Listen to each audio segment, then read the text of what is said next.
नमस्कार दोस्तों, कलाम एकेडमी की ऑनलाइन क्लासेस में आज फिर से हम आपका हार्दिक स्वागत करते हैं। दोस्तों, हम जो है फंडामेंटल राइट्स जो हैं वो पढ़ रहे थे।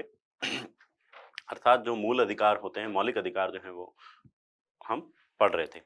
हमने बात करी थी, हमने जो है पिछली क्लास के अंदर चर्चा करी थी कि जो मूल अधिकार हैं, यह संविधान के भाग 3 में अनुच्छेद 12 से और 35 के बीच में जो है वो उल्लेखित किए गए हैं। तो कल हमने जो है विस्तार पूर्वक एक-एक चीज़ को जो है वो जाना था कि कौन-कौन से जो है वो हेडिंग्स हैं, उनके अंदर हमने जो है अलग-अलग प्रकार के जो है वो जो राइट्स हमें प्रदान किए गए हैं, उनके ऊपर हमने जो है वो चर्चा करी थी, राइट?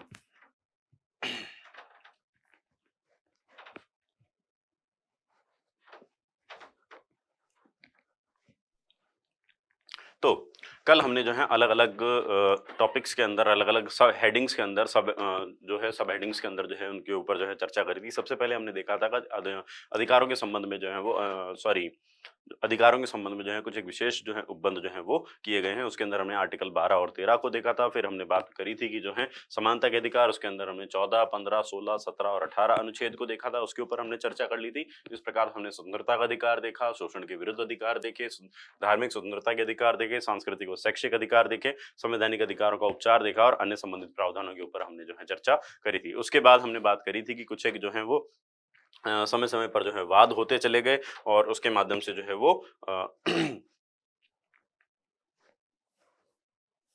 जो हमारे वर्तमान जो स्वरूप आता है कि जो लॉ होते हैं, जो विधि होती है उसके अंदर जो है अनुच्छेद 300 जो 68 है उसके तहत किए जाने वाले जो संविधान संशोधन है उनको जो है विधि माना जाता है और विधि माना जाता है, इसलिए अब उनका जो है जुडिशियल रिव्यू जो है वो किया जा सकता है, अर्थात न्यायिक पुनरावलोकन जो है उनका किया जा सकता है। तो अब हम जो है कल हमने जो है उसके बाद में अनुच्छेद 12 और 13 के ऊपर चर्चा कर ली थी, विस्तार पूर्वक हमने जो है उसको समझ लिया था। अब आज जो है हम नया जो हेडिंग है उसको जो है वो स्टार्ट करते हैं। वो हो जाता है हमारा समानता का अधिकार। तो जो समानता का अधिकार है, शायद विजिबल नहीं है।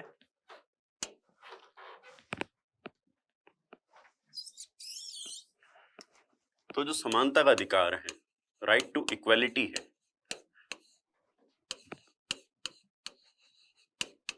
उसको अगर हम बात करें कि उसका विस्तार जो है वो कहां से कहां तक है, आर्टिकल 14, 15, 16, 17, 18। एक बार फिर से यहाँ रिवाइज कर लेते हैं। आर्टिकल 14 के अंदर हमने बात करी थी विधि के समक्ष समानता या विधि की समानता। आर्टिकल 15 के अंदर हमने बात करनी थी धर्म, जाति, मूल, वंश, लिंग तथा जन्म स्थान के आधार पर जो है भेदभाव नहीं किया जाएगा। आर्टिकल 16 में हमने बात कर ली थी कि लोक नियोजन में जो है वो अवसर की समानता जो है वो प्रदान की जाएगी। आर्टिकल 17 के अंदर हमने बात कर ली थी कि जो है अस्पृश्यता का जो है वो अनटचेबिलिटी जो है उसका जो अंत है वो सुनिश्चित किया जाता है। आर्टिकल 18 के अंदर हमने बात कर ली थी कि जो उपाधियां हैं, ठीक है, उन उपाधियों का भी जो है अंत जो है वो सुनिश्चित किया जाता है। तो आइए एक एक करके हम जो है एक एक की चर्चा जो है कर लेते हैं। सबसे पहले हम उठाते हैं आर्टिकल 14 को। तो आर्टिकल 14 के अंदर नया पेज ले लेते हैं। आर्टिकल 14 या अनुच्छेद 14 की अगर हम बात करें तो ये बोलता है विधि का शासन, rule of law, rule of law की जो है वो चर्चा करता है। दोस्तों, ये जो विधि का शासन है, विधि के शासन से तात्पर्य है कि भारतीय संविधान इस चीज को सुनिश्चित करता है कि देश में रहने वाले जो नागरिक हैं उनको विधि जो है वो अपना समान संरक्षण जो है वो प्रदान करेगी।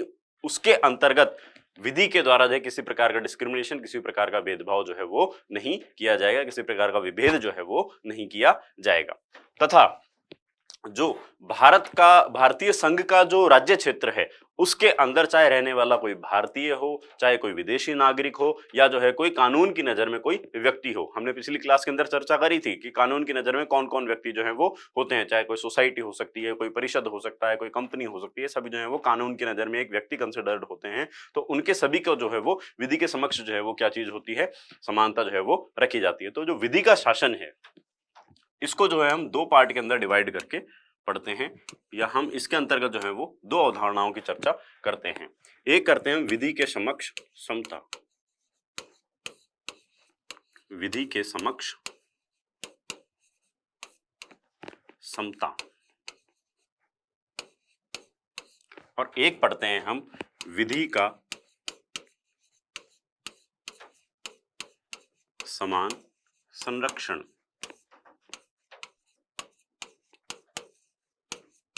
विधि का समान संरक्षण, ठीक है। अब ये जो विधि के समक्ष क्षमता है, विधि के समक्ष जो क्षमता है, इस अवधारणा को तो हमने लिया है ब्रिटेन से। कहां से लिया है? ब्रिटेन से। ये जो है क्या है, नकारात्मक प्रवृत्ति को जो है वो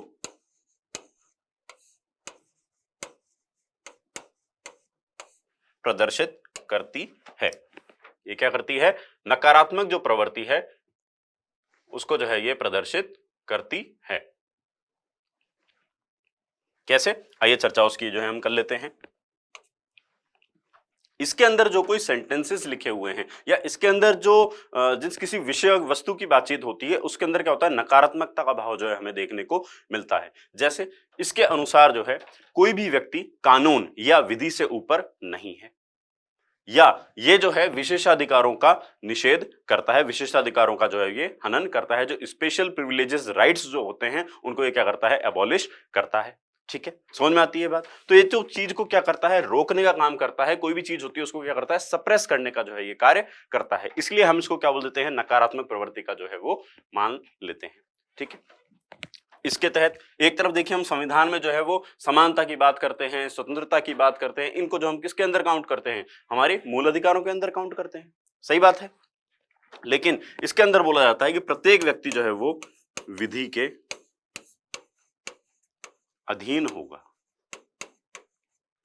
और जो सत्ता का शासन है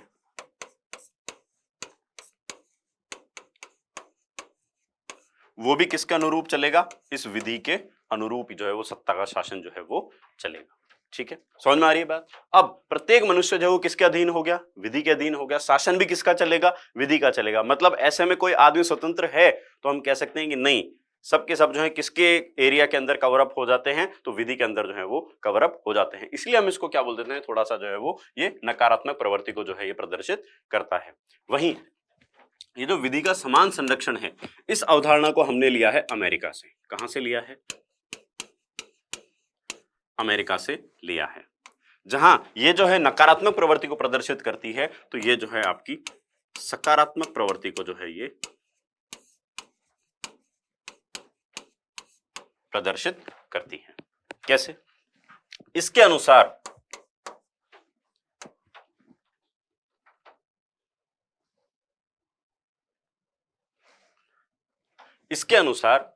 समान परिस्थितियों में समान प्रकार के व्यक्तियों के साथ में समान व्यवहार किया जाएगा, जबकि असमान परिस्थितियों में असमान व्यक्तियों के साथ में असमान व्यवहार जो है वो किया जाएगा।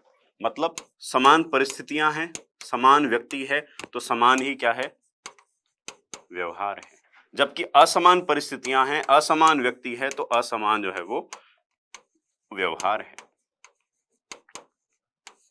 चाहे व्यक्तियों में जो है वो सामाजिक आधार पर, चाहे जो है आर्थिक आधार पर कितना ही प्रकार की जो है भिन्नता पाई जाए, यहां पर जो है विधि जो है उसको क्या करती है, समान रूप से जो है संरक्षण प्रदान करती है। हम अर्थात यहां पर जो चर्चा करी गई है वो चर्चा करी गई है तर्कसंगत या हम कहें युक्ति संगत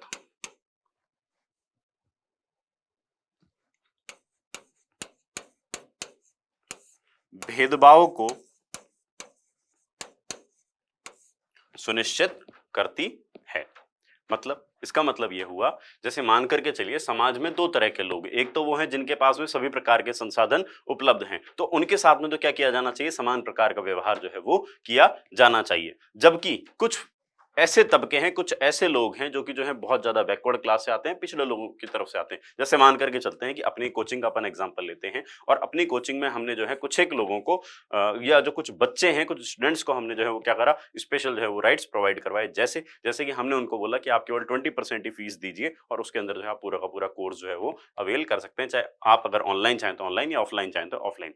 इसके अलावा आप लोगों को जो हम स्टडी मटेरियल भी देंगे वो भी क्या करेंगे, बिल्कुल कंप्लीटली उस 20% फीस के अंदर ही जो है वो इंक्लूडेड होगा। और इसके अलावा जयपुर में यहाँ पे रहने करने का खर्चा बहुत ज़्यादा भारी होता है, आप आर्थिक रूप से जो है बहुत ज़्यादा कमज़ोर हैं, तो आप जो है बहुत नॉमिनल से चार्जेस मान के चलिए 1500 या 2000 रुपये आप मंथली हमको जो है पे करिए और उसमें जो आप पूरा जो है मंथली जो है वो रह सकते हैं, खा सकते हैं और जो सारी सारी चीज़ें मतलब जो आपका एकोमोडेशन वाली जो चीज़ हो जाती है वो भी इसके अंदर क्या हो गई, इंक्लूसिव हो गई। तो अब चूंकि उनके साथ में असमान परिस्थितियां रही हैं, इसलिए उनको क्या किया जा सकता है, उनके साथ में असमान व्यवहार जो है वो किया जा सकता है। अर्थात हमने जो बात करी तर्क संगत या युक्ति संगत जो है उनके साथ में व्यवहार जो है वो भेदभाव जो है वो किया जा सकता है। ठीक है, उम्मीद है ये चीज आप लोगों के समझ में आ गई होगी। अब ये जो विधि का शासन है ये बोलता है कि सब लोग कौन है, समान है, सब लोग जो हैं विधि के अंतर्गत आते हैं, समान लोगों के साथ समान व्यवहार, असमान लोगों के साथ असमान व्यवहार। तो ऐसे में जो है इसके जो है कुछ एक जो है वो अपवाद भी बनते हैं, एक्सेप्शन केसेस भी जो है वो कुछ एक यहाँ पर हमें देखने को मिलते हैं।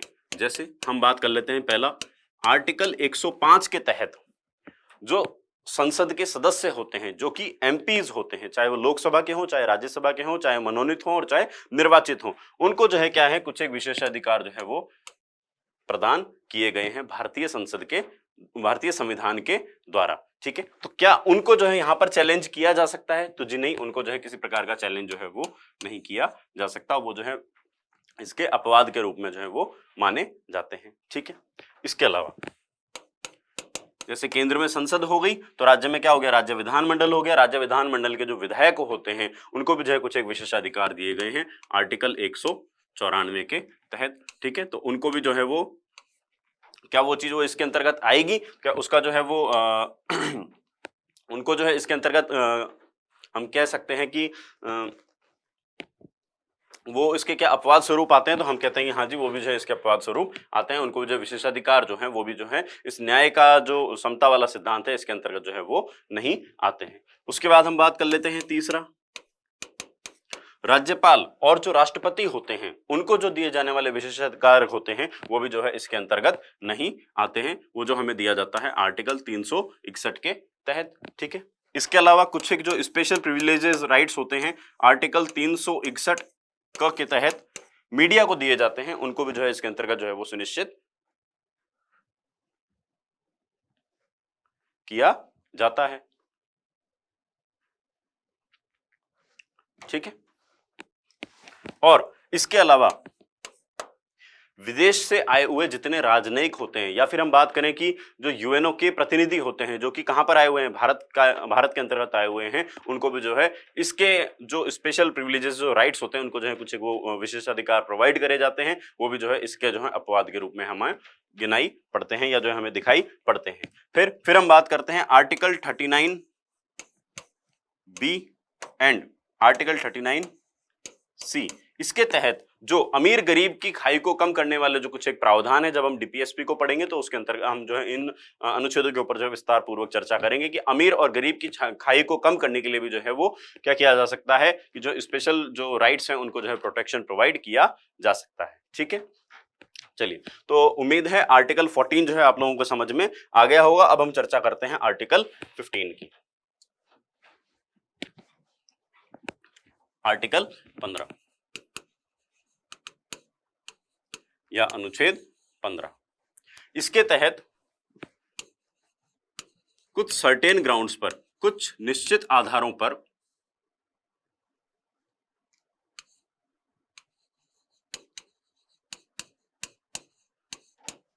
जो भेदभाव है, जो विभेद है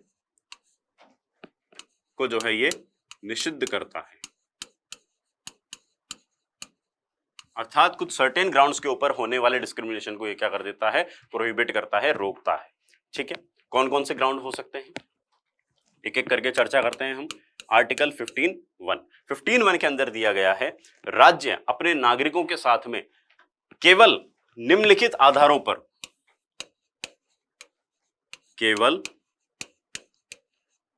निम्नलिखित आधारों पर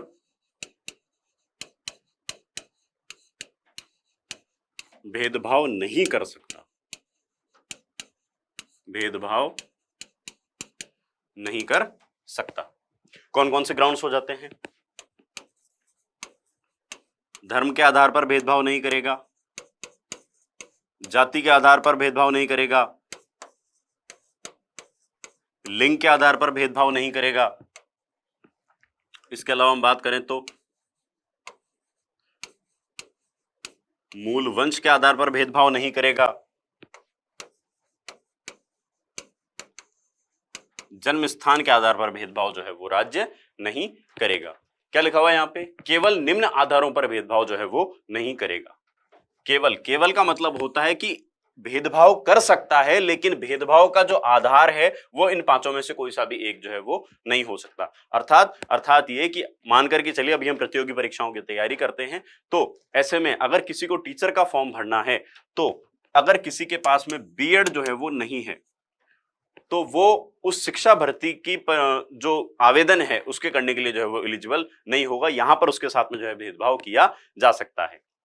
या दूसरी अगर अपन बात करें, किसी को सेना में भर्ती होना है, तो राज्य, ठीक है, राज्य का मतलब क्या हो गया? केंद्र सरकार और संसद, राज्य सरकार और जो राज्य विधानमंडल है, या इसके अलावा हमने जो है स्थानीय प्राधिकारों की बात करी थी, अन्य प्राधिकारों की बात करी थी, वो सारे के सारे किसके अंतर्गत आ जाते हैं?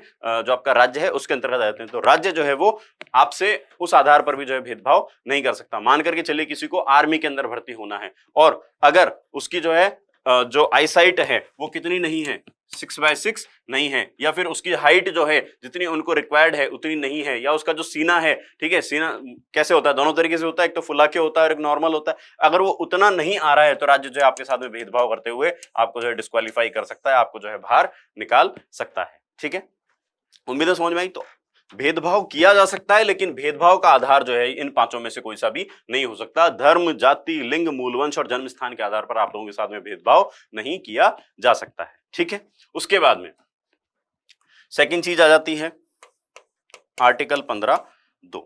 इसके अंतर्गत देखिए क्या चीज दी गई है। अच्छा, यहां पर भेदभाव कौन नहीं करेगा? तो हमने बात करी है राज्य। कौन नहीं करेगा? राज्य।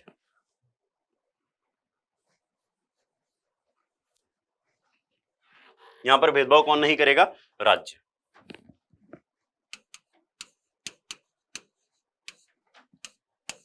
जबकि जो आर्टिकल 15(2) है, इसके अंदर जो है मेंशन है, इसके अंदर उल्लेख किया गया है कि सार्वजनिक स्थानों, राज्य के नागरिकों को सार्वजनिक स्थानों, राज्य द्वारा पोषित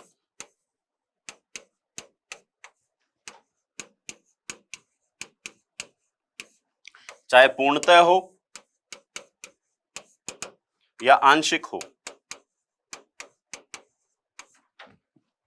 चाहे कुएं हो, बावड़ी हो, तालाब हो, सड़कें हो, या कोई अन्य सार्वजनिक समागम का कोई भी स्थल हो, वहां पर जाने से भारत के नागरिकों को जो है वंचित नहीं किया जा सकता। कौन कौन सी चीज? एक तो सार्वजनिक स्थल, और एक कौन से? राज्य द्वारा पोषित, चाहे पूर्णतः हो चाहे आंशिक हो। राज्य द्वारा पोषित हो जाता है जहां पर राज्य जो है वो अनुदान देता है, ठीक है, चाहे ग्रांट्स जो देता है, वो सब चीजें जो है इसके अंतर्गत आ जाती हैं। पूर्णतः मतलब कि 100% पैसा दिया हुआ है, और एक जो है इसमें कुछ सर्टेन परसेंटेज ऑफ डोनेशन जो है वो दिया गया है। तो वहां पर जो है राज्य के किसी भी नागरिक को जाने से जो है प्रोहिबिट नहीं किया जा सकता, रोका नहीं जा सकता, वंचित नहीं किया जा सकता। सार्वजनिक स्थल कौन से होते हैं? जहां पर जो है वो पब्लिक प्लेसेस जो चीज होती हैं, जैसे होटल्स हो सकते हैं, जैसे कि जो है बस स्टैंड हो सकता है, रेलवे स्टेशन हो सकता है, ठीक है, कोई सिनेमा हॉल हो सकता है। तो वो सारी की सारी चीजें जो कि जो है पब्लिक के लिए ओपन होती हैं, ओपन फॉर पब्लिक होती है, वहां पर जो है वो जाने से प्रोहिबिट नहीं किया जा सकता है। ठीक है, समझ में आई बात?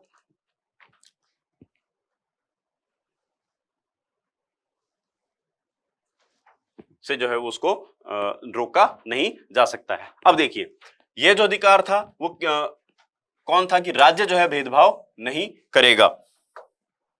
कौन भेदभाव नहीं करेगा? राज्य। लेकिन ये जो अधिकार है यह व्यक्ति के विरुद्ध, ना तो व्यक्ति आपसे भेदभाव कर सकता है, ना राज्य भेदभाव कर सकता है, और ना ही कोई प्राइवेट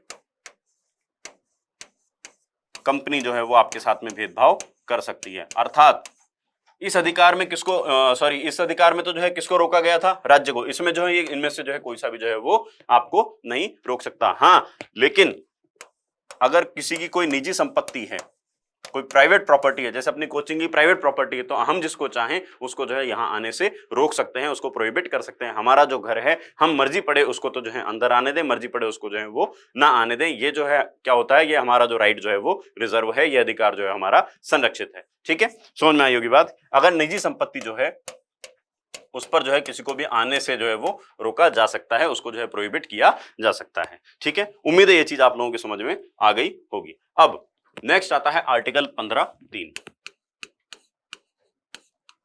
अब देखिए, मोस्टली तो क्या थे कि आर्टिकल 15 के अंदर ये दो ही राइट्स हुआ करते थे, लेकिन अब आगे के जो राइट्स अपन पढ़ेंगे कौन कौन से, आर्टिकल 15(3), आर्टिकल 15(4), आर्टिकल 15(5), आर्टिकल 15(6), ये जो है संरक्षणात्मक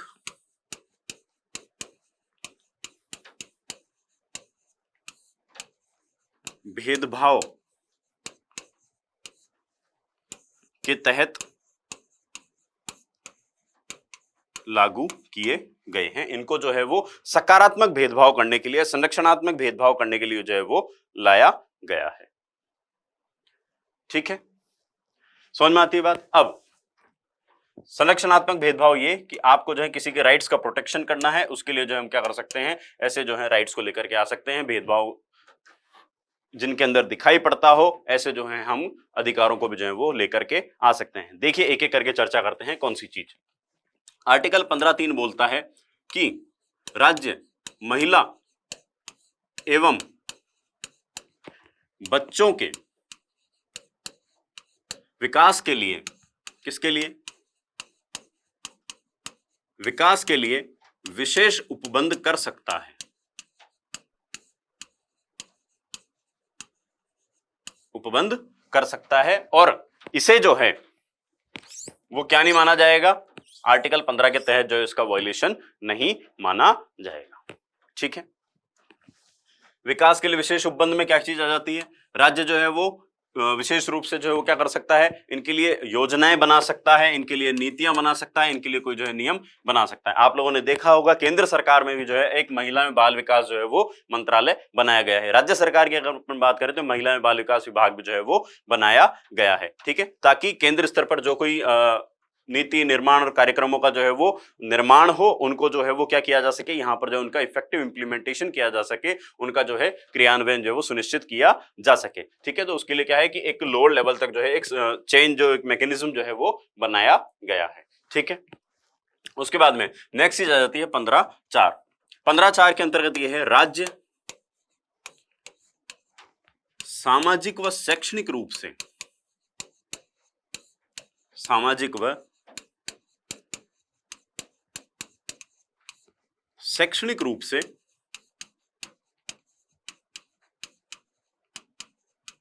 पिछड़े नागरिकों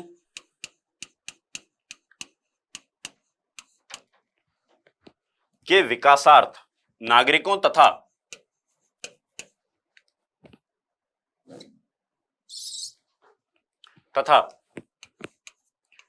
SC ST अनुसूचित जाति अनुसूचित जनजाति के नागरिकों के लिए, के नागरिकों के विकास के लिए विशेष उपबंध जो है वो कर सकता है। कौन करेगा, राज्य। किसके लिए, सामाजिक और शैक्षणिक रूप से पिछड़े हुए नागरिकों के लिए तथा अनुसूचित जाति व जनजाति के नागरिकों के विकास के लिए जो है क्या कर सकता है, विशेष उपबंध जो है वो कर सकता है। ठीक है, एक्चुअल में ये जो आर्टिकल 15(4) है, इसको चंपकम दौराई-राजन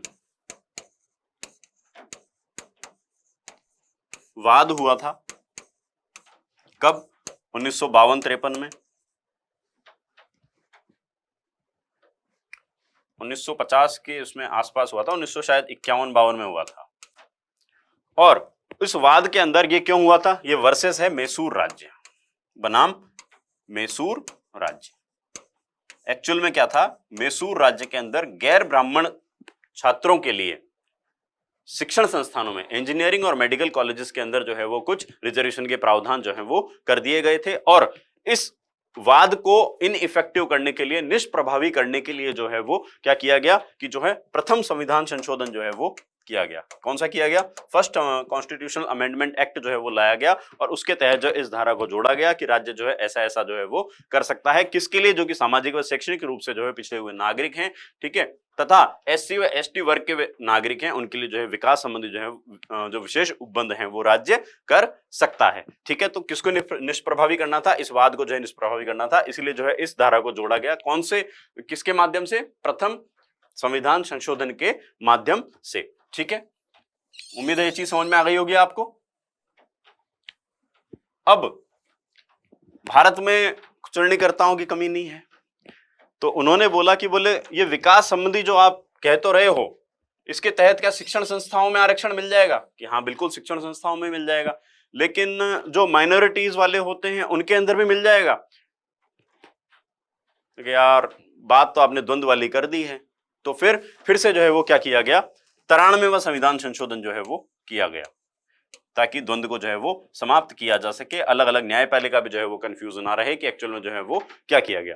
तो ये सारी की सारी चीज जो है वो वापस आएगी। राज्य सामाजिक व शैक्षणिक रूप से पिछड़े नागरिकों के लिए तथा एससी एसटी के नागरिकों के लिए शैक्षणिक संस्थानों में, कहां पर?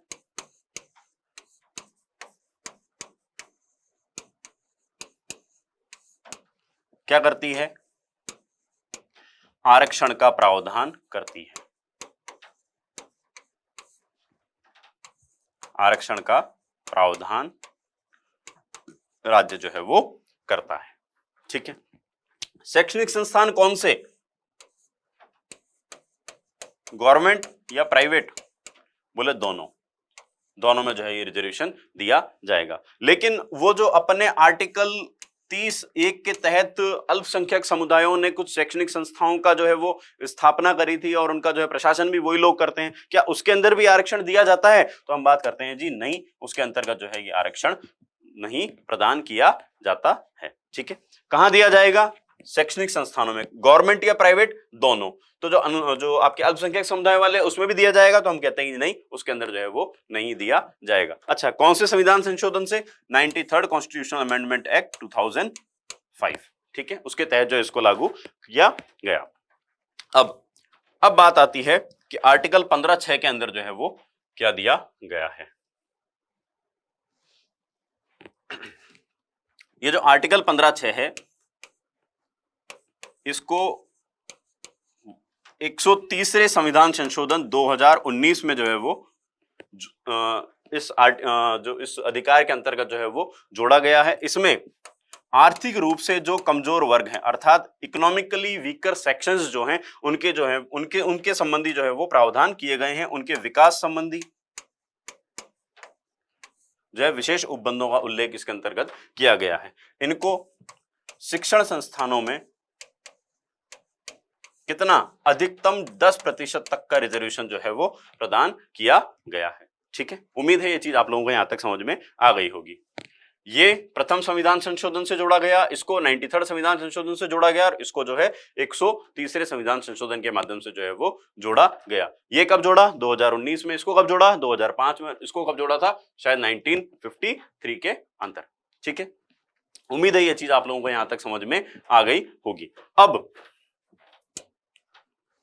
आर्टिकल 15 जो है, इसके संबंधी जो है अनेक प्रकार के जो है और दूसरे वाद भी जो है वो हुए हैं। कौन कौन से? एक हुआ है M.R. बालाजी वाद।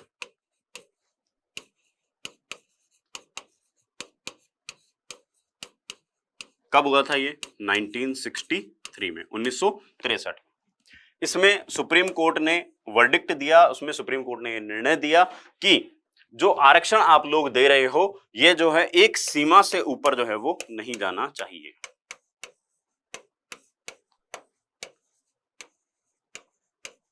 एक सीमा से ऊपर नहीं जाना चाहिए। ठीक है, उसके बाद में मंडलवाद, ये इसके ठीक 30 साल के बाद 1993 में। कब हो जाता है ये? 1993 में। इसमें सुप्रीम कोर्ट ने वर्डिक्ट दिया कि साहब वो जो सीमा थी उस टाइम पे हम लिखना भूल गए थे और अभी हम बता देते हैं कि अधिकतम कितना होना चाहिए, 50%। 50% से ऊपर जो है आरक्षण जो है वो नहीं प्रदान किया जाना चाहिए। ठीक है। उसके बाद में राजस्थान का कोई एक प्राइवेट स्कूल था, राजस्थान का एक निजी विद्यालय था, वो भारत सरकार के अगेंस्ट जो है केस करता है।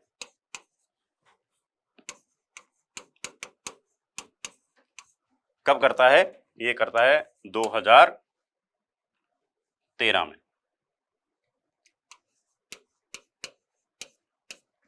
और जाकर के बोलता है कि साहब ये जो 25 आरटी एक्ट जो है 2009 का, उसके तहत हम प्राइवेट स्कूलों के अंदर जो है वो 25% जो है वो सीटें आरक्षित रखी गई हैं जो गरीब परिवार हैं उनके लिए। तो साहब ये कितना हद तक वैलिड है? तो सुप्रीम कोर्ट ने बोला कि जो है इसको हम वैलिडेट करते हैं, ये जो चीज है वो वैलिडेट है। ठीक है। उम्मीद है यहां तक ये चीजें आप लोगों को समझ के अंदर आ गई होंगी। ठीक है। अब अपना यहां पर जो है वो आर्टिकल 15 जो है वो समाप्त होता है। अच्छा, एक चीज और है, आर्टिकल 15 और महिला कल्याण से संबंधित जो है कुछ एक पॉइंट्स और हैं, जैसे कि जो है आर्टिकल SC, ST, OBC और वुमेन्स को जो विशेष अधिकार प्रोवाइड करवाए गए हैं, ये जो उनके सामने संरक्षणात्मक भेदभाव जो किया जा रहा है, ये जो है आर्टिकल 15 के तहत,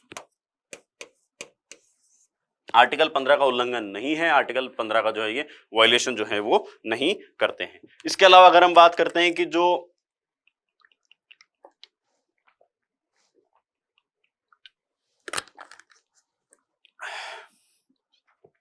महिलाएं हैं, इन महिलाओं को स्थानीय स्वशासन में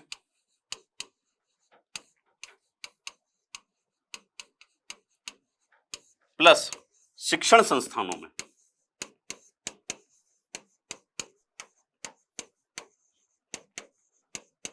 में भी जो है वो आरक्षण प्रदान किया गया है। अब जब किसी महिला को आपने एजुकेशन दे दी और अगर वो नौकरी करने के लिए कार्यस्थल पर जाती है और कार्यस्थल पर अगर उसके साथ में किसी भी प्रकार का जो है वो उत्पीड़न किया जाता है, किसी प्रकार का कोई हैरेसमेंट किया जाता है, तो उस संदर्भ में 1997 में विशाखा गाइडलाइंस दी गई थी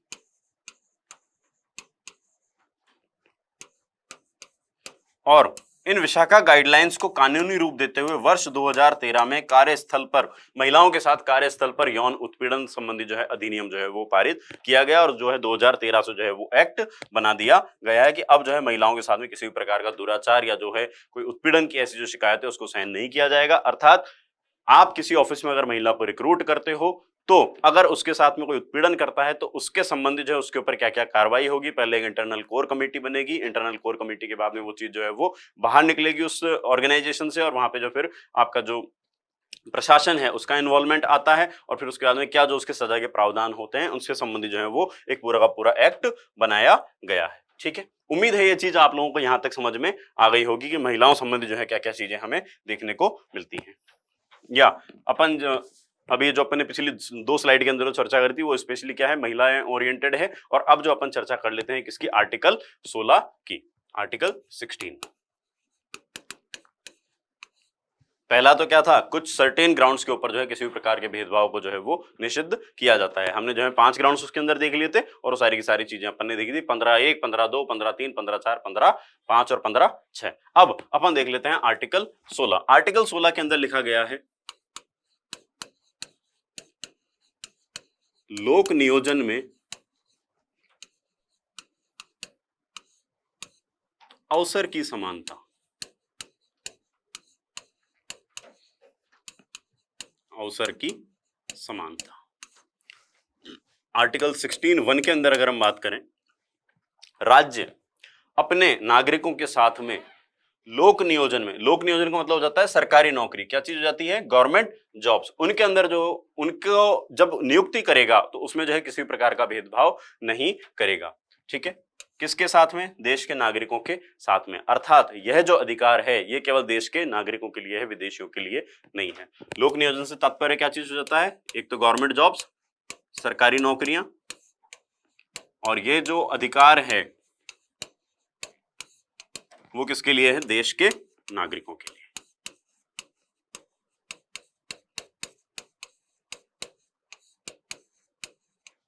ठीक है, नागरिकों के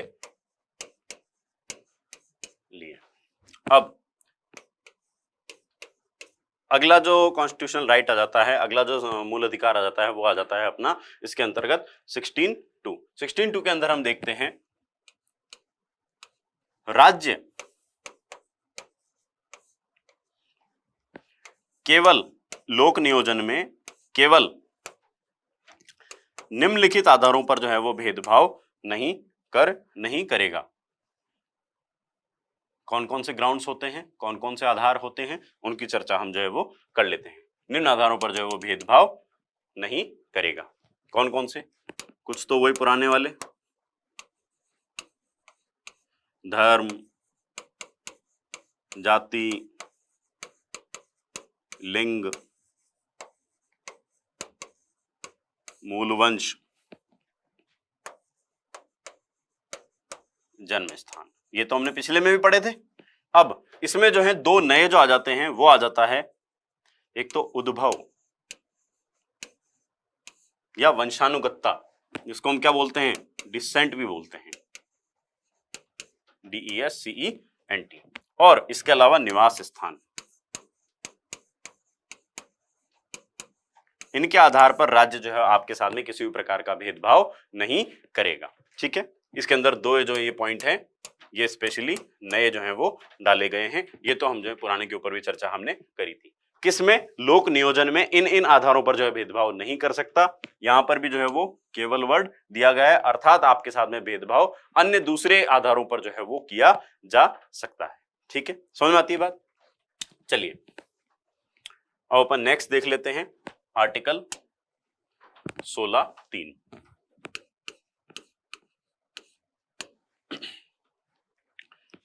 राज्य, कौन, राज्य लोक नियोजन में यदि उसके अंदर जो कुछ एक नागरिक वो अगर पिछड़े हुए हैं, है ना, पिछड़े हुए नागरिकों के राज्य में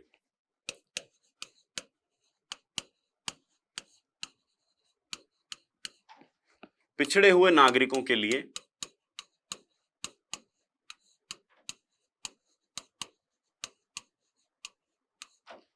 कुछ राज्यों में या यूटीज के अंदर जो है वो किस चीज को प्राथमिकता दे सकता है, निवास स्थान को प्राथमिकता दे सकता है। अभी हमने इससे जस्ट पीछे वाले में क्या चीज देखी थी, दो नई चीज, उद्भव और निवास स्थान। लेकिन ये जो नेक्स्ट जो आर्टिकल है ये जो है बिल्कुल कंप्लीटली उससे उल्टा है, डिफरेंट है। अगर किसी राज्य के नागरिक या किसी यूटी के नागरिक कैसे हैं, बैकवर्ड हैं, पिछड़े हुए हैं, तो वहां पर किस चीज को जो है रिजर्व रखा जा सकता है, वहां के जो मूल निवासी हैं उनके लिए जो है कुछ एक राइट जो है वो रिजर्व रखे जा सकते हैं। अगर वो पिछड़ा है तो जो है कंपटीशन को जो है वो उस हिसाब से अपनी जो है सक्रिय भूमिका जो है वो नहीं निभा पाएगा, कहीं ना कहीं जो है पिछड़ जाएगा। इसलिए जो हम क्या करते हैं, यहाँ पर निवास स्थान की जो प्राथमिकता है इसको जो है वो लेकर के चलते हैं। ठीक है, समझ में आती है बात। अब ये जो अधिकार है यह केवल संसद डिसाइड करेगी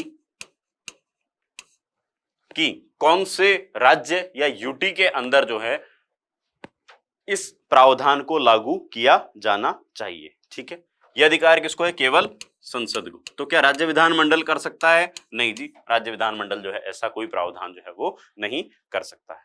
ठीक है, अब इसकी अनुपालना में संसद ने 1957 में लोक नियोजन निवास संबंधी शर्त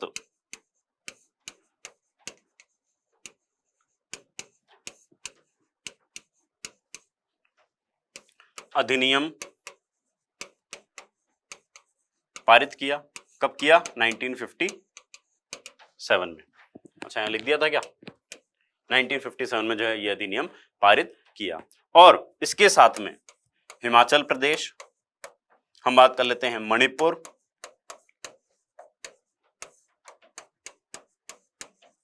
त्रिपुरा और आंध्र प्रदेश के का जो तेलंगाना वाला क्षेत्र था, कौन सा? तेलंगाना वाला क्षेत्र। भाई तेलंगाना तो अभी 2014 में बनाया है, लेकिन एक्ट तो कब बनाया था? 1957 में। उस टाइम में तेलंगाना भी किसका भाग था? आंध्र प्रदेश का भाग था। तो इसलिए क्या इसके अंदर अलग से मेंशन किया है? आंध्र प्रदेश का वह भाग जो तेलंगाना क्षेत्र के अंतर्गत आता है, उसके नागरिकों को कौन सा अधिकार दिया गया? निवास स्थान के आधार पर जो है उनके लिए आरक्षण का प्रावधान जो है वो रखा गया कि इनके लिए जो है कुछ एक सर्टेन परसेंटेज में सीट्स जो है वो रिजर्व रखी जाएंगी। ठीक है, ये जो एक्ट है, ये वाला जो अधिनियम है, ये वर्ष 1974 में समाप्त कर दिया गया। क्या कर दिया गया? वर्ष 1974 के अंदर इसको समाप्त कर दिया गया, एबॉलिश जो है वो कर दिया गया। ठीक है, डिसकंटिन्यू कर दिया गया। तो वर्तमान में अगर अपन बात करें, वर्तमान में देश के किसी भी राज्य या यूटी के अंदर ये वाला एक्ट जो है वो संसद के द्वारा लागू नहीं किया गया है। ठीक है, तो वर्तमान में कहीं पर ये लागू है तो उत्तर आता है जी नो, कहीं पर भी जो है ये एप्लीकेबल नहीं है अभी। ठीक है, कहीं पर भी जो है ये लागू नहीं है। ठीक है, वर्तमान में जो है कहीं पर भी ये लागू नहीं है। ठीक है, उम्मीद है ये चीज आप लोगों को समझ में आ गई होगी। अब नेक्स्ट अपन चर्चा करते हैं आर्टिकल 16(4) की। राज्य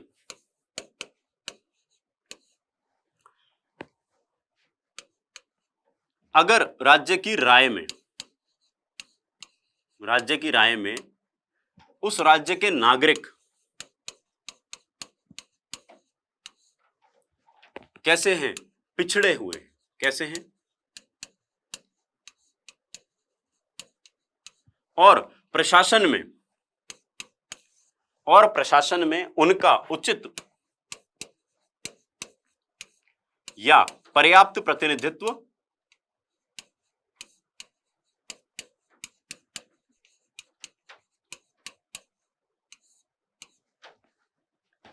किसमें? लोक नियोजन में नहीं है।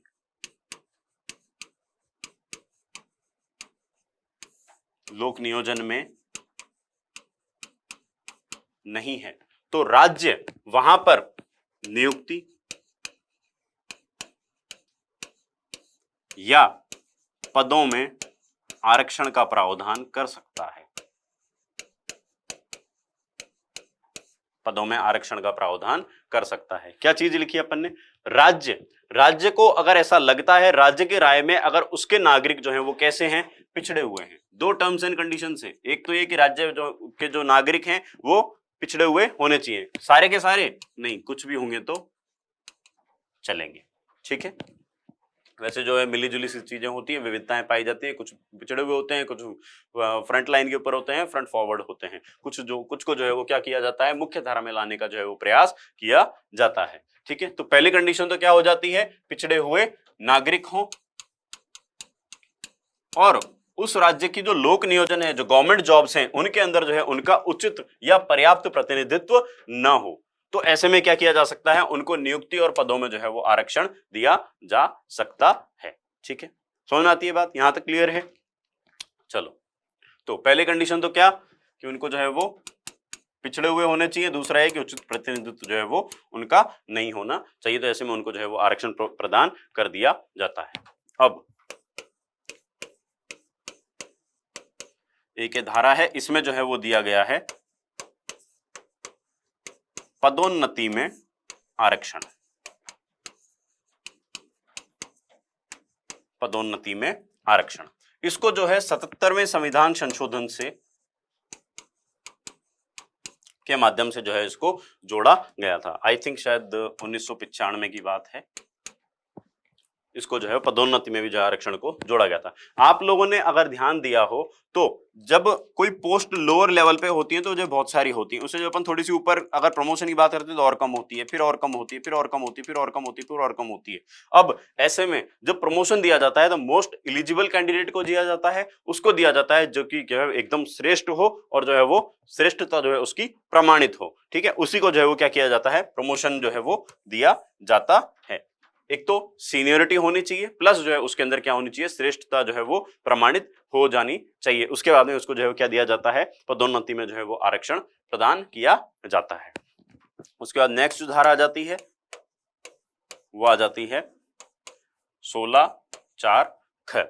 इसके अंतर्गत आता है लोक नियोजन में बैकलॉग, या जिसको हम जो है कैरी फॉरवर्ड के नाम से भी जानते हैं, बैकलॉग की सुविधा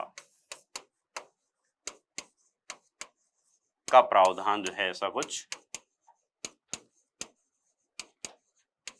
इसको जो है 81वें संविधान संशोधन से जो है वो जोड़ा गया था वर्ष 2000 में।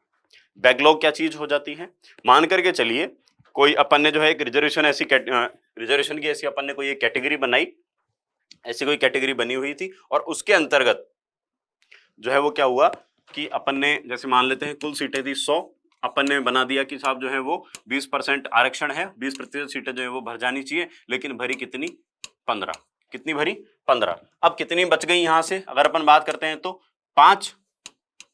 तो अगली बार जब कभी वैकेंसी निकाली जाएगी तो इन 5 पदों को जो है वो जोड़ लिया जाएगा। अब जो है वो कितनी मान करके चलते हैं, वापिस से 100 ही सीटें थी, इन 5 सीटों को जो है वो फिर से जोड़ लिया गया। अब रिजर्वेशन जो होगा वो 25 सीटों के लिए होगा और अब जो है वो नियुक्ति जो है इन 25 सीटों के हिसाब से भर्ती को जो है वो पूरा किया जाएगा। ठीक है, उम्मीद है ये चीज भी आप लोगों को बैकलॉग भी जो है वो समझ में आ गया होगा। बैकलॉग को भी फैसिलिटी को भी जो है कौन से आर्टिकल के तहत जो है वापस से जोड़ा गया, जो है वापस जोड़ा गया था, तो आ जाता है हमारा आर्टिकल 80 कॉन्स्टिट्यूशनल अमेंडमेंट एक्ट 81 2000 के अंतर्गत जो है इसको लिया गया था। ठीक है, अब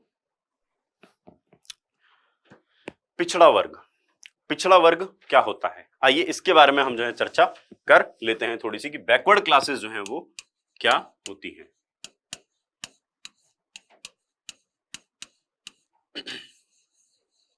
बैकवर्ड क्लास या बैकवर्ड सेक्शन, दोस्तों संविधान के अंदर पिछड़ा वर्ग कौन होगा इसके बारे में जो है कहीं पर भी कोई उल्लेख जो है वो नहीं दिया गया है।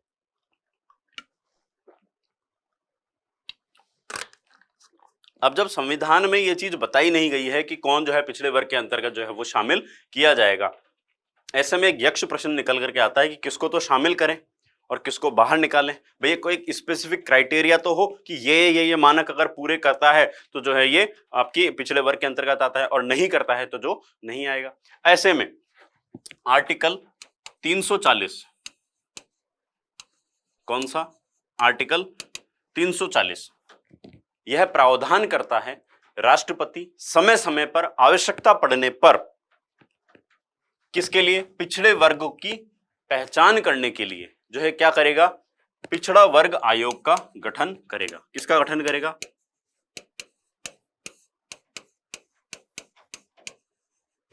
पिछड़ा वर्ग आयोग का गठन करेगा। ठीक है, इस पिछड़े वर्ग का कार्य क्या होगा, कौन कौन से पिछड़े वर्ग के अंतर्गत जो है वो शामिल होते हैं उनकी क्या करनी है, सबसे पहले पहचान करनी है।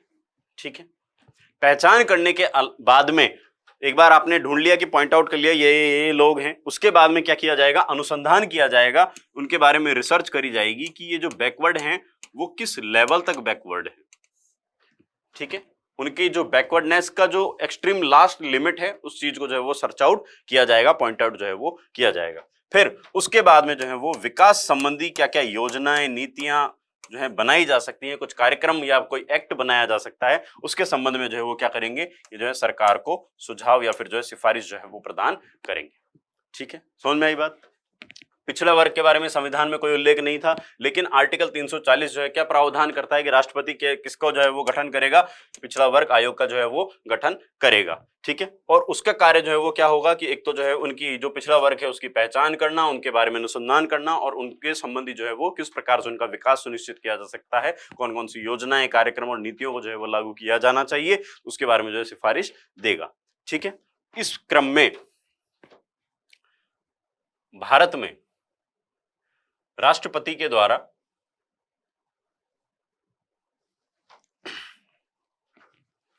अभी तक 3 आयोग जो हैं वो बनाए गए। कौन कौन से?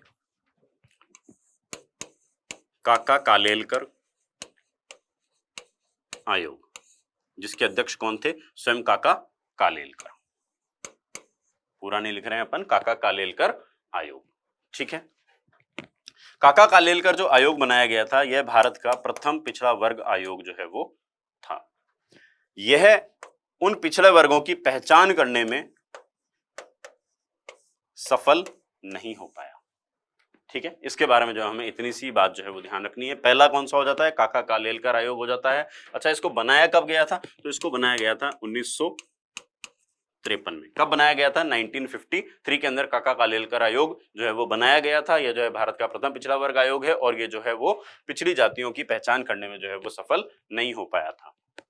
उसके बाद दूसरा जो पिछड़ा वर्ग आयोग बनाया वो था हमारा मंडल कमीशन। मंडल कमीशन या मंडल आयोग। इसको कब बनाया गया था? तो 1979 के अंदर जो है इसको बनाया गया था। ठीक है, इसके अध्यक्ष कौन थे? तो इसके अध्यक्ष की अपन बात करें, बिंदेश्वरी प्रसाद मंडल जो है इसके अध्यक्ष हुए थे। इन्होंने बताया कि देश में 3743 से भी अधिक जो है वो पिछड़ी हुई जातियां हैं जो कि एससी और एसटी समुदाय के तहत आने वाली जातियों से अलग हैं, भिन्न हैं। अर्थात एससी एसटी के तहत जो कुछ एक पिछड़ी हुई जातियां आती हैं उनसे भी अलग इतर जो है वो कितनी जातियां हैं? 3743। और इनके अपलिफ्टमेंट के लिए, इनके उत्थान के लिए हमें जो है वो 27% आरक्षण का प्रावधान जो है वो किया जाना चाहिए। तो इन्होंने सिफारिश क्या करी? 27% आरक्षण जो है वो दिया जाना चाहिए। कितनी पिछड़ी जातियों की इन्होंने पहचान करी? 3743। इसके अध्यक्ष कौन हो जाते हैं? बिंदेश्वरी प्रसाद मंडल। ठीक है, कब बनाया गया था ये? 1979 के अंदर। ठीक है, उसके बाद में तीसरा जो आयोग बनाया गया वो बनाया रोहिणी आयोग। कौन सा आयोग? रोहिणी आयोग। कब बनाया ये? वर्ष 2017 में। कब बनाया? वर्ष 2017 में। अच्छा, रोहिणी आयोग का कार्य क्या था? ये जो है ओबीसी में सब कैटेगराइज किया जाए, मतलब कि उप विभाजन और वर्गीकरण जो है वो किया जाना चाहिए, उसके संबंध में जो है इस आयोग को जो है वो बनाया गया था। ओबीसी में क्या करना है? उप वर्गीकरण और विभाजन को जो है वो रिव्यू करना है। ठीक है, उम्मीद है ये चीज जो है आप लोगों को समझ में आई होगी। पिछड़ा वर्ग जो है वो इसके बारे में संविधान में कुछ नहीं दिया गया है। आर्टिकल 340 जो है वो क्या करता है? राष्ट्रपति को जो है वो यह प्रावधान करता है कि राष्ट्रपति जो है ऐसा ऐसा एक आयोग बनाएगा जो कि क्या करेगा? उनकी पहचान करेगा, अनुसंधान करेगा और विकास संबंधी कार्य करेगा। इस संबंध में जो है हमने 3 जो है वो आयोगों के बारे में चर्चा करी। काका कालेलकर की बात करी हमने, जो है मंडल आयोग की बात करी हमने, जो है रोहिणी आयोग की बात करी। काका कालेलकर जो है वो प्रथम पिछड़ा वर्ग आयोग था जो कि जो है पहचान करने में असफल रहता है। उसके बाद हम बात कर लेते हैं मंडल कमीशन की। मंडल कमीशन में जो है अध्यक्ष कौन हो जाते हैं? बिंदेश्वरी प्रसाद मंडल हो जाते हैं, जो कि कितनी पिछड़ी हुई जातियों की पहचान करते हैं? 3743 जातियों की जो है वो पहचान कर लेते हैं। और उन्होंने बताया कि जो 27% जो है आरक्षण का प्रावधान इनके अपलिफ्टमेंट के लिए, इनके उत्थान के लिए जो है वो किया जाना चाहिए। ठीक है, अब नेक्स्ट जो है उसके बाद में क्या चीज आ जाती है? रोहिणी आयोग आ जाता है, जो कि हमने बनाया था वर्ष 2017 के अंदर, जिसके जो अध्यक्ष जो है वो कौन थे? जस्टिस रोहिणी। कौन थे? अध्यक्ष कौन है इसके? जस्टिस रोहिणी। और उनको जो है वो क्या कार्य सौंपा गया था कि ओबीसी की जो ओबीसी को जो आरक्षण दिया गया है, ओबीसी की जो जाति है, ओबीसी सेक्टर के अंदर उप विभाजन करना है और क्या चीज करनी है, उनका जो है वर्गीकरण जो है वो सुनिश्चित करना है। उस चीज को जो है रिव्यू करने के लिए जो है एक नया आयोग जो है वो बनाया गया था। कब? वर्ष 2017 के अंदर। ठीक है, अब नेक्स्ट जो चीज आती है उसके ऊपर चर्चा कर लेते हैं हम।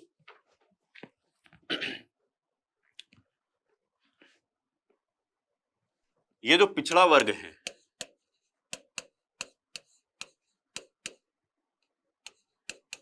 इसके संबंधी जो है अनेक तो जो है वो कॉन्स्टिट्यूशनल अमेंडमेंट एक्ट हुए हैं और अनेक प्रकार के जो है वो वाद हुए हैं, उनके ऊपर जो है हम चर्चा कर लेते हैं थोड़ी सी। ठीक है, तो ये भी टॉपिक जो है यहीं के जो है सारा का सारा जो है वो एक साथ यहीं पर जो है वो समाप्त हो जाएगा।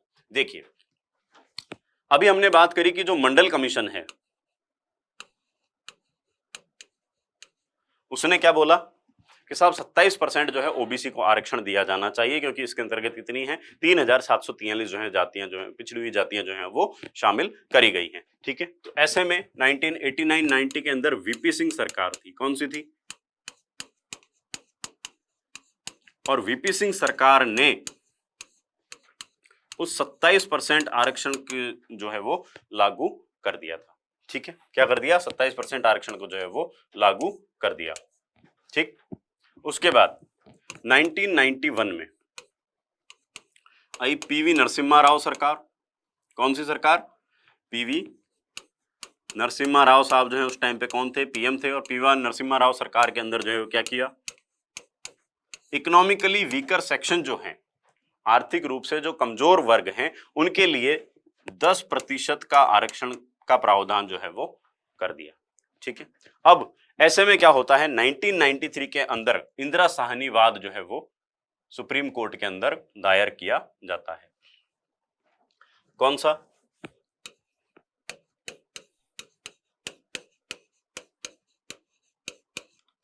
इंदिरा साहनी वाद।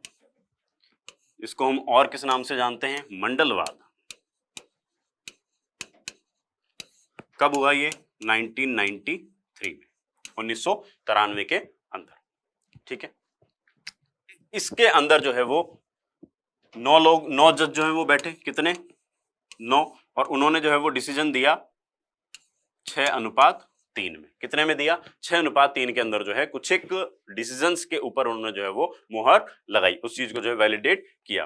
पहली चीज तो क्या कि ये जो 27% आरक्षण दिया था, इसको जो है सुप्रीम कोर्ट ने क्या कर दिया? वैलिडिटी प्रोवाइड करवा दी। ठीक है, कि ये जो चीज है वो वैलिडेट है, लेजिटिमेट है। ठीक है, इसको जो है वैधानिकता प्रदान कर दी गई, वैधता जो है प्रदान कर दी गई। इसके अलावा दूसरा, ये जो पीवी नरसिम्हा राव सरकार ने 10% रिजर्वेशन दिया था, किसको? ईडब्ल्यूएस कैटेगरी को। इसको जो है वो क्या कर दिया गया? इसको जो है अवैध जो है वो घोषित कर दिया गया, इसकी वैधता को जो है वो अमान्य घोषित कर दिया गया। ठीक है, नेक्स्ट क्या किया कि जो बैकलॉग के तहत जो सीटें भरी जा रही हैं, ठीक है, बैकलॉग के साथ कैरी फॉरवर्ड के तहत आर्टिकल 16(4) के तहत जो भर्तियां करी जा रही हैं, जो बैकलॉग भर्तियां करी जा रही हैं, वो जो है 50% रिजर्वेशन से ऊपर जो है वो किसी भी हाल में नहीं जानी चाहिए। ठीक है, दूसरी चीज देखिए इसके अंदर क्या लिखी गई कि ओबीसी जो सेक्शन है उसके अंदर अति पिछड़ा वर्ग अर्थात मोस्ट बैकवर्ड क्लासों की जो है वो पहचान करी जाए और जो उनको ही जो है वो रिजर्वेशन के जो राइट्स जो है वो प्रदान जो है वो किए जाने चाहिए। ठीक है, तो इसके अंदर और दूसरी चीज इन्होंने क्या करी? मोस्ट बैकवर्ड क्लास के बारे में जो है इन्होंने चर्चा कर ली। ठीक है, ऐसे जो है कुछ एक डिसीजंस जो है वो किसके अंतर्गत आए थे? इंदिरा साहनीवाद या मंडलवाद 1993 के अंतर्गत। कितने जज बैठे थे उसमें? 9। कितना परसेंटेज से उन्होंने वर्डिक्ट दिया था? 6:3 के तहत। ठीक है, अब नेक्स्ट चीज जो आ जाती है वो आ जाती है नागराजनवाद।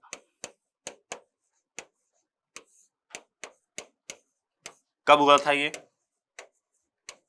2006 में।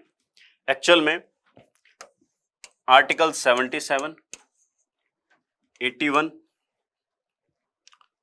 कॉन्स्टिट्यूशनल अमेंडमेंट एक्ट 77, 81, 82 और 85 इनकी लेजिटिमेसी को चेक करने के लिए, इनकी वैधानिकता को जांच करने के लिए जो है वो कौन सा वाद दायर किया गया, नागराजन वाद को जो है वो दायर किया गया। कब? 2006 में। तो 77 के अंदर तो क्या चीज था? पदोन्नति में आरक्षण। पदोन्नति में आरक्षण जो है वो इन्होंने भी, इंदिरा साहनी वाद के अंदर भी जो है वो क्या था, इसको जो है वो लेजिटिमेट जो है वो बोला था, सॉरी इन्होंने बोला था कि जो है पदोन्नति में आरक्षण नहीं देना चाहिए, ये केवल नियुक्ति के अंदर जो है आप आरक्षण दे सकते हो। किसकी बात करी थी? नियुक्ति में तो जो है वो आप आरक्षण दे सकते हो, लेकिन पदोन्नति में जो है आप आरक्षण नहीं दे सकते हो। ये किसमें बोला गया था? इंदिरा साहनीवाद या मंडलवाद के अंतर्गत। ठीक है, लेकिन 77वें संविधान संशोधन के माध्यम से केंद्र सरकार ने या संसद ने जो है वो ये प्रावधान कर दिया कि जो अब जो है प्रमोशन के अंदर भी जो है रिजर्वेशन दिया जा सकेगा। ठीक है, तो आर्टिकल 16(4) क इसके बाद जो है वो जोड़ा गया था। फिर बैकलॉग से जो भर्तियां हैं उनमें जो है 50% से अधिक जो है वो आरक्षण नहीं प्रदान किया जाना चाहिए। उनके लिए जो एक सर्टेन जो एक लिमिट है उसको डिसाइड किया जाना चाहिए। उसको जो है सुनिश्चित कौन करता है? आर्टिकल 16 ख। ठीक है, समझ में आई बात? अब फिर बात आती है, सॉरी कॉन्स्टिट्यूशनल अमेंडमेंट, हाँ कॉन्स्टिट्यूशनल अमेंडमेंट एक्ट 82 के बारे में बात करते हैं अपन। ये क्या चीज हो जाती है?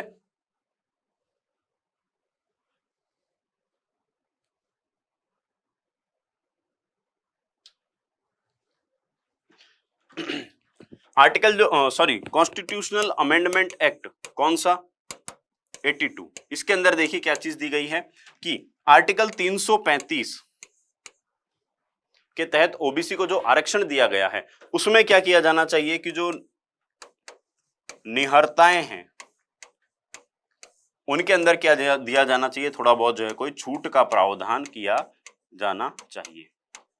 अर्थात अगर आप किसी भर्ती के अंदर कोई आयु के संबंधी आपने कोई रूल्स बना रखे हैं कि किसी भी एक, जैसे अपन बात करते हैं राजस्थान की भर्तियों की, जैसे तो उसमें जो है 40 की जो एज है जनरल कैटेगरी के लिए जो है वो डिसाइड करी गई है। तो इसमें बोलते हैं कि 82वें संविधान संशोधन के माध्यम से ओबीसी जो क्लास है उसको जो है वो एज में जो है वो रिलैक्सेशन दिया जाना चाहिए, आयु में छूट जो है वो दी जानी चाहिए। उसके अलावा जो कट ऑफ जाती है, ठीक है, कोई भी एग्जाम जब होता है तो उसकी कट ऑफ जो जाती है उसमें भी जो है वो जनरल कैटेगरी से जो है उनकी कुछ एक जो है वो कट ऑफ में भी जो है वो डिफरेंस आना चाहिए। ठीक है, इन चीजों को भी जो है सुनिश्चित कौन करता है? जो है आर्टिकल जो 35 है उसके अंदर संविधान संशोधन करके जो है निहर्ताओं में छूट को जो है वो सुनिश्चित किया गया है। ठीक है, समझ में आती है बात? फिर बात आ जाती है article 80 sorry constitutional amendment act 85 की। तो कॉन्स्टिट्यूशनल अमेंडमेंट एक्ट जो है 85 ये इस चीज को सुनिश्चित करता है कि पदोन्नति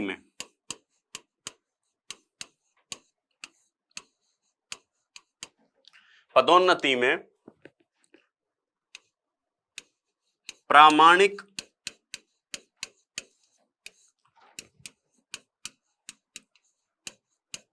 श्रेष्ठता के सिद्धांत को फॉलो किया जाएगा, इस सिद्धांत का जो है वो अनुसरण किया जाएगा। अर्थात श्रेष्ठता जो है वो प्रमाणित होनी चाहिए, तभी जो है किसी व्यक्ति को जो है पदोन्नति में आरक्षण जो है वो प्रदान किया जाएगा। ठीक है, तो यहां तक जो है हमारा क्या हो जाता है कि पिछड़ा वर्ग संबंधी जितने जो हमारे आर्टिकल्स हैं वो सारी की सारी चीजें जो है वो आ जाती हैं। अब इसके आगे जो है हम क्या पढ़ेंगे? आर्टिकल 17 को पढ़ेंगे, और आर्टिकल 17 के अंदर हम पढ़ेंगे अस्पृश्यता का